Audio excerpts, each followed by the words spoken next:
যারা খুব সুন্দর এবং কঠোর পরিশ্রমী মহিলা ছিলেন। তিনি সাধারণত তার কাজ শেষ করতে গভীর রাত পর্যন্ত অফিসে কাজ করেন।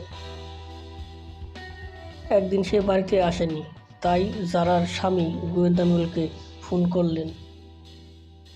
মেহুল তার নিকটবর্তী পার্কে তার মৃতদেহটি খুঁজে পেয়েছিল এবং মৃত্যুর আনুমানিক সময়টি 10টা বাজে। মেহুল জিজ্ঞাসাবাদের জন্য জারার অফিসে গিয়েছিলেন। গোয়েন্দা মেহুল 3জন সন্দেহভাজনকে খুঁজে পেয়েছিলেন এবং তাদের জিজ্ঞাসা করেছিলেন যে তারা গতকাল 10টা বাজে আপনি কি করেছেন। রবিন: আমি সকাল 8টায় অফিস থেকে পার্টিতে গিয়েছিলাম এবং গভীর রাত অবধি সেখানে ছিলাম। আমার বন্ধুরা এটি নিশ্চিত করতে পারে। জন: স্যার, আমার স্ত্রী অসুস্থ ছিলেন, তাই আমি তাড়াতাড়ি অফিস ছেড়ে বাড়িতে চলে গিয়েছিলাম। আমি রাত 10টায় আমার বাড়িতেই ছিলাম। রকি: স্যার, আমি গভীর রাত অবধি অফিসে ছিলাম। আমি রাত 10টায় একটি ছবি তুলেছিলাম। এই ছবিটি দেখুন।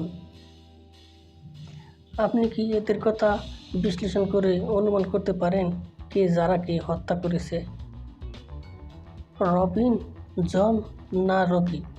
বন্ধুরা, ভিডিওটি মনোযোগ দিয়ে দেখুন আর দাদার সঠিক উত্তরটি কমেন্ট করুন।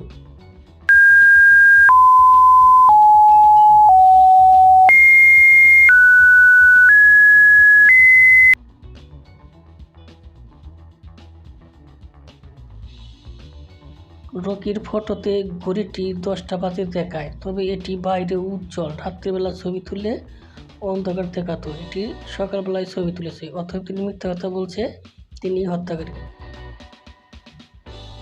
বন্ধুরা, আমার এই চ্যানেলটি নতুন, অনুগ্রহ করে সাবস্ক্রাইব করুন, অন্যদেরকে দেখতে শেয়ার করুন, আর কী ধরনের ভিডিও দেখতে চান কমেন্ট করুন।